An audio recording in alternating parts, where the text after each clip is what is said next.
Good afternoon, everybody. Lots of familiar faces. Welcome.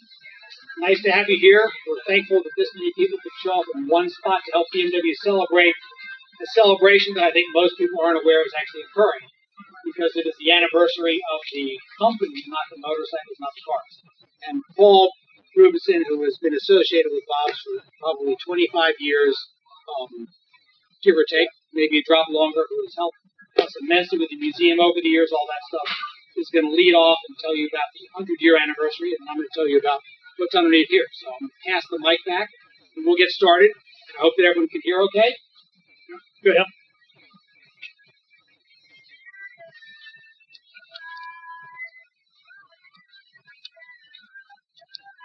Hi. So I'm Paul Rubenson, and Bob asked me to come here today and talk just very little bit about why we're here today, what this celebration means, and how this company started. Now, I don't know how many of you have had a chance to look at a coffee table book about BMW motorcycles, maybe, or BMW cars, and you flip through the first chapter and you tried to make heads or tails of it. But the beginning of this company is both very complicated, but also very simple. I'll start by saying that it's not like most companies. Most companies, especially companies that make a passionate product like we do, started with some glorious story, a cult of personality, a single inventor who started the company, invented the product, made it after his or her own vision, and that was the history. BMW is not at all like that. This company started with 3 different companies. A strange place called Oberwiesenfeld outside Munich, a car company near Berlin in central Germany. These 3 companies traded ownerships and names dozens of times and had many different exceptional individuals associated with them. I could try to rattle them off in about 1 minute, and I don't expect you to remember. There was a company called Bavarian Aircraft by Oberwiesenfeld, which had been heir to a dynasty of early aircraft pioneers, Nicholas Otto, who had developed the 4-cycle engine, and his son Gustav, who was into experimental aircraft. On the other side of Oberwiesenfeld, you had Rapp Motors, which had made some very revolutionary designs during World War I, had been taken over by a gifted engineer from Daimler, Max Fritz, under the management of a guy named Joseph Popp, and backing by a man named Camillo Castiglione.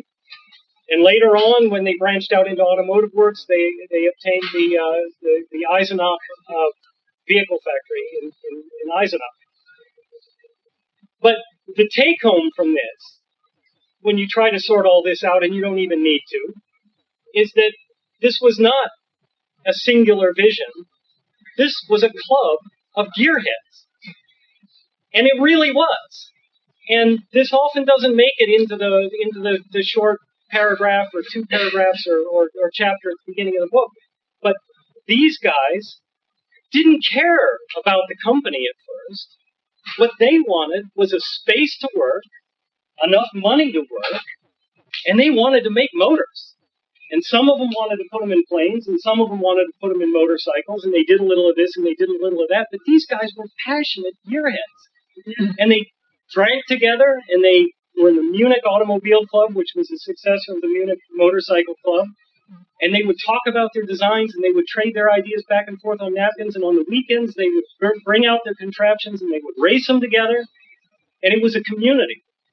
And that's the real essence of what this was, and that's why it's so hard to pin down the specifics. Now, why are we here today in 2016? This is a question that a lot of people who have tried to sort this out kind of come up a little unsure about. It's a legal matter, but it's a real matter. As far as the German government is concerned, this company was born in 1916. Now, the first place you ever see the words BMW Motor Works are in 1917. So maybe we can do this all over again next year, if you want. But after a long, complicated story of one of these stories of reconstitution of the company, The company had been brought back to life after World War I by a railroad brake company that wanted to use the facility's excess capacity. But in effect, they ended up taking over the company. And Max Fritz and Pop and Stoller and all of these heroes of BMW history were kind of stifled by this. They decided to buy out the BMW name and the trademark and the designs from Knorr-Bremse and set up their own company after their own vision. And they went across over Wiesenfeld, which was a military parade grounds that had doubled as a World War I runway.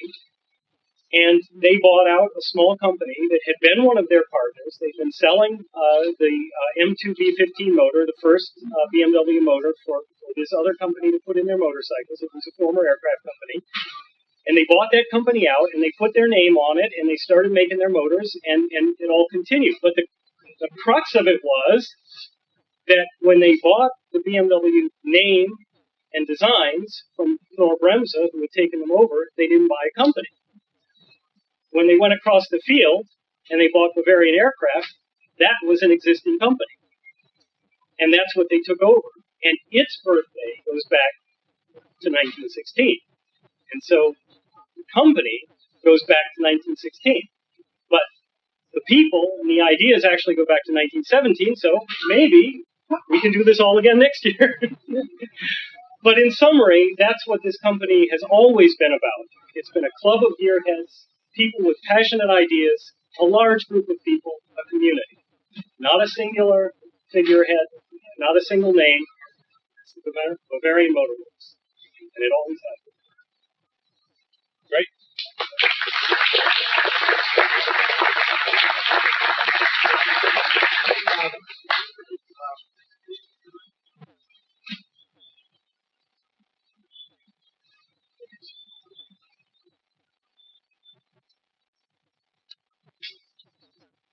While Brian's getting ready, for those of you behind me, come on in. Anything outside the V is fine. I'd much rather speak to an audience in a 180-degree window than a 360-degree window. One's more complicated than the other. And,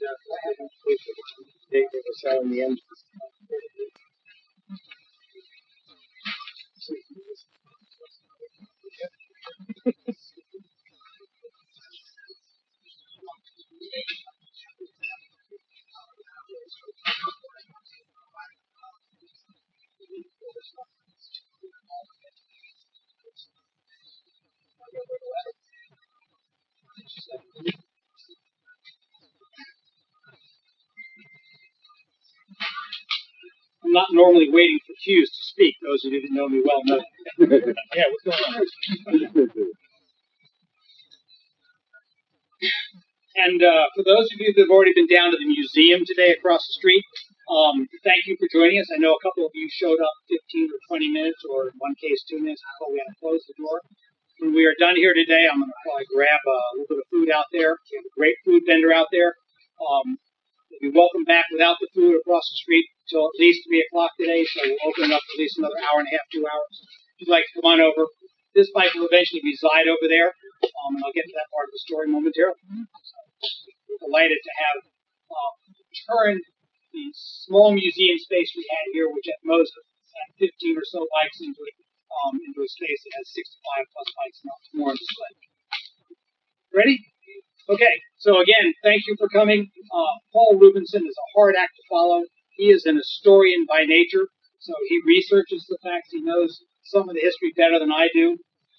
I am a hunter-gatherer, sharer, collector by nature, and while I am immersed in the stories and the items, Paul is much better at the details, and I'm happy that we have him here today to share that 100-year piece. It is a little bit blurry for people.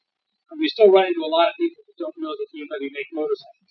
And so those people, I assure you, don't know that they started as an engine or motor company also. So at any rate, what we're about to unveil here, I know some of you have seen, because some of you have been in my office. For those of you that have been customers for a long time, and the dealership itself evolved enormously, the museum once upon a time came to about the front of this K1300S, and over time it shrunk. We used to have the R32 on display in the middle. It is not the brightest, prettiest, shiniest bike I have, but of less than 40 known to exist R32s in the world, and only one of two dealers that has them. It's a pretty rare specimen. Very happy and honored to be able to share a bike that is that rare, that is that important in BMW's history. And I'll get to the story of this bike shortly, but I want to lead up to the importance of this bike because it was owned by Butler and Smith before I got it. And back in the late 1960s, all the motorcycle magazines at the time, and I'll pass this one of these works. I'll pass it this week and share it around. They'll all be on display. But that's a copy of this original artwork back when they used to do things with cut and paste. For a full-page ad, Butler and Smith, who's the U.S. importer for BMW motorcycles, said, we need an R32. They didn't have a museum. They had corporate offices up in New Jersey. And they said, gosh, we represent BMW. We should have one of their first bikes. We went on about a 18-month mission. And the mission, as identified by that ad, was to find an R32 that were willing to trade a brand new bike for anywhere in the world. So, tired old bike, if you will, or a brand new bike. They ran the ads for about 6 months in the magazines. They got a couple of bikes. They put together a trip to Germany and many of the U.S. dealers at the time. One of them in particular, Evan Bell, who owns Irv Sears in California, went on that trip. He also was able to buy an R32 on that trip. He paid way more than Butler and Smith did on that trip. He did get an earlier example, but it was not as nice as this one. So dollars that you pay are, all relative to what you're getting, what your desires are. At any rate, that trip came to be Butler and Smith representatives, including Michael Bondi, Dr. Peter Adams, Helmut Kearns, who pretty much were the top management of Butler and Smith, went to Berlin to look at this motorcycle. They had somebody that had owned this bike for some 50 years. It was his daily ride, and the deal was they were going to trade for an R75/5. There's a picture here in the middle of the table. I'm not going to show all these off the bat to look at. Of this bike, Michael Bondi is the person in the picture taking the picture of the bike and the R75/5 that this gentleman was going to take. But after all the pictures were done, he said, you know what? I'm done riding. I don't want the bike. And so they wrote him a check for $2,000. So it was a different time. This is 1970. At any rate, so fast forward, that bike is on display in the offices of Butler and Smith after they acquired the bike. In this picture here, their offices came out of the corporate magazine. But where the real story begins, that I like to share, is how I ended up with the bike. How many people here go back to the days of Bob's Used Parts? Yeah. Okay. How many of you remember across the street? Any of you remember the basement on Dewey Road? Yes, I do. Yes, okay. Yes. You still got the dents? Okay. So at any rate, somewhere between when we moved from Wheaton, Maryland to Jessup, Maryland, and actually had a full commercial location, I had unearthed, I have lots of magazine publications, prints that I have in binders, and I said, you know what, this is a really cool story. This ad, they wanted to trade for a bike, and I'm thinking, I'm in the early stages of my collecting in the early 80s. I'd like to have an R32. Maybe somebody out there would like to trade for that. So my intent was that we were going to run that in the BMW MOA News, maybe a couple other publications, invest a couple of $1,000 in advertising, see what would happen. And so the only thing we were going to add were these words at the bottom. Special note, this offer is still good at Bob's Used Parts, including air. Well, we never ran that ad. That hung on the wall across the street for 12 or 13 years. Lots of people looked at it. We had lots of conversations. Nothing ever materialized. And to be honest, I don't think that if I'd run it in a magazine, anyone would have said, hey, I'll trade a R32 that's been in my basement of my family for 20 or 30 years for that R1100 RS, or that R1100R, whatever was new at the time. So, fast forward a bunch more years, we are just about to break ground on this building. And a longtime friend of mine, who used to work for Butler and Smith, calls me up and said, my boss is moving his company. The company was Packet Oneida. They're a printing firm. They do large printing goods. They may still be in existence. Everything from Lifesavers roll packaging to Lay's potato chips, anything gigantic commercial, just large industrial stuff for big industry up in New Jersey. So they're selling the company. There's an old R2 sitting in the conference room. That's an R2 sitting up in the corner. And he said he interested. I said, I'm always interested. He sent me a couple of Polaroid pictures. These are copies of the Polaroid pictures that I still have. I'll pass them around. Polaroid pictures are not exactly anything to rely on. They tell the truth. They have a lot of lies in them. They're not that clear, even up close. And I could tell right away that it was sort of an average R2. It was painted. It wasn't in great shape. The exhaust system was wrong. Had a few other flaws. And I said, I'm interested. No rush. You're 4 or 5 hours away. We talked periodically over the next couple of months.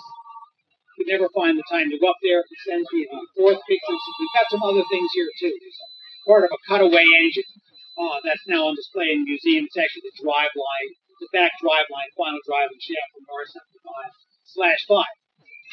All right, that hasn't still tipped me over to the point where I just got to get in the car tomorrow and drive up and buy this R2.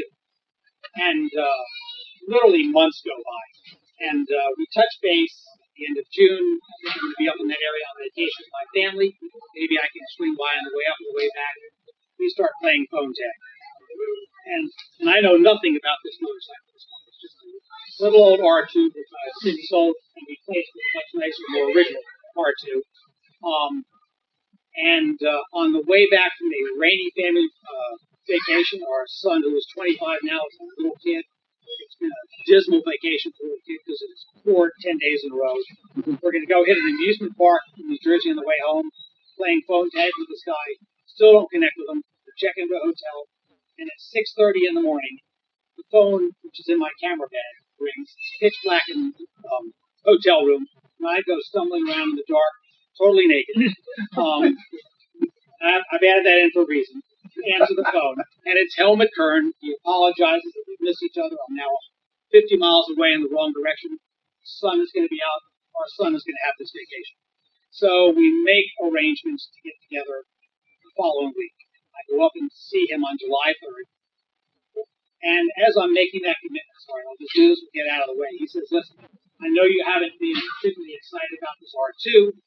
Cutaway piece is one thing. I've got an interesting trophy that you might like. That trophy is across the street. It is from, we have that poster across the street now. It's from BMW's first big win at Daytona on an R90S. With Red Pridmore and Steve McLaughlin.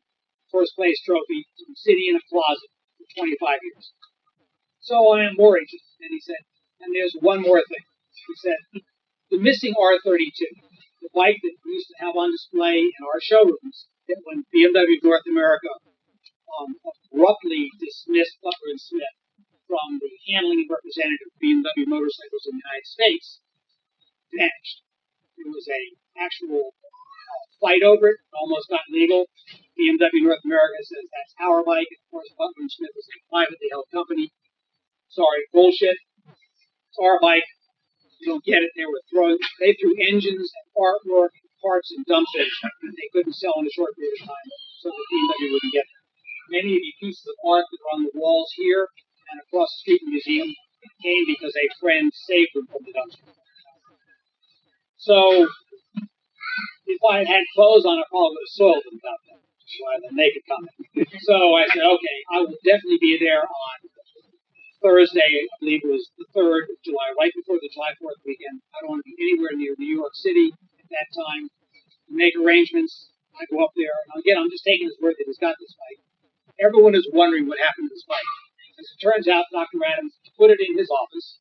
I'll pass this around this way. And he hired 7 people to work for Butler and Smith. Saw that motorcycle every day when they came to work in the corporate offices. And for almost 25 years, not a single person leaked word that that bike was in Dr. Adams' office. My friend reported to him directly and sat on this bike for 25 years. And everyone said, oh, Adams took it home, somebody took it here, they sold it all stuff. But nobody laid eyes on it except the people at that company. Many options and got to choose things like which pinstripes. If it came with a rear pillion seat, if it came with a speedometer and things like that. These days, the dealer makes most of those decisions, and we get very few of those. But back in the 50s and 60s, if you wanted an R69S in white with black pinstripes, like that bike up there, it cost you about $24 in 1968 to upgrade from black with white pinstripes. Now I can't make that happen. So very happy to share. Like the other bikes in the collection, I ask that you don't touch because rubber dies and fingerprints do damage. I'm going to take off the cover from the valve train here so you can see it. It was an inspection port that they don't do today. There's some other bits and pieces here that you can look at. I'm going to tuck this original away because it's getting pretty fragile. When we take this out of here today or on Monday, we're going to put it on display across the street in the museum and replicate this poster from BMW's 70th anniversary. We have a nice red K1 across the street that just happens to have a tinted windshield on it also. We thought there was no better way to share it than to share it the way BMW did in some of their advertising and art back at their 70th anniversary. There's a couple of other pieces here. Obviously the R32 is very special, but BMW, when the art of the motorcycle show was at the Guggenheim and then went to Bilbao and Las Vegas, they had a couple of brochures that they used to get the VIPs into the show. I'm pleased to say I was one of those VIPs. So the R32 has been reproduced, but oddly enough, considering this is where the company started, not reproduced enough. And I realized this morning that I only had one shirt with an R32 on it, which is what I'm sharing, that we produced for BMW's 85th anniversary. It's long sold out. But we are probably going to come back and do something fun and have an R32 t-shirt for our customers to help celebrate in advance BMW's next anniversary, which will be 100 years, with this bike at that point in time. And so I see a couple of hands, so I'll be glad to answer a couple of questions. It was last started in 1971. In the privacy of your office, or where? No, it's 1971. I was in high school. It was started by Butler and Smith after they got it back home. It was a running motorcycle. I was told that the owner rode it to the event that the picture was taken at. I don't have proof of that other than Michael Bondi's word, and we did business with him for a long time. My guess is that is true. It was pickled almost immediately. All this time it's been in a static state of storage. I've never had a great desire to start it up. I can't tell you why that is, but I assure you, and I expect to be the owner of this business when BMW celebrates 100 years of motorcycles, that we will fire it up at that point in time. So you have my word as the owner of that. So another question or two? So we're going to turn off the cameras at this point unless Brian wants to keep it running. The blue tape no longer counts. You're welcome to take a look at this. In about 30 minutes, I'm going to head down to the museum again. I welcome those who were there for a few minutes, and those of you that haven't visited. We've got 65 motorcycles on display. Next week, this one will be there as well. There's a lot of other history. That will be an ever-evolving environment. Bikes will change from time to time. Displays, some of them changed last week. I have literally another 1,000 artifacts to come out of cases, boxes, and flat files that will eventually be on display, so it will change all the time. And we look forward to having some special events down there. We're already talking about doing a once-a-month evening event down there where you can bring your bike and maybe a bottle of beer and hang out at the museum, and possibly an event or two on a Sunday when the dealership is not open and we can commit all of our attention to just focusing on the fun of motorcycling. So thank you very much for being here today.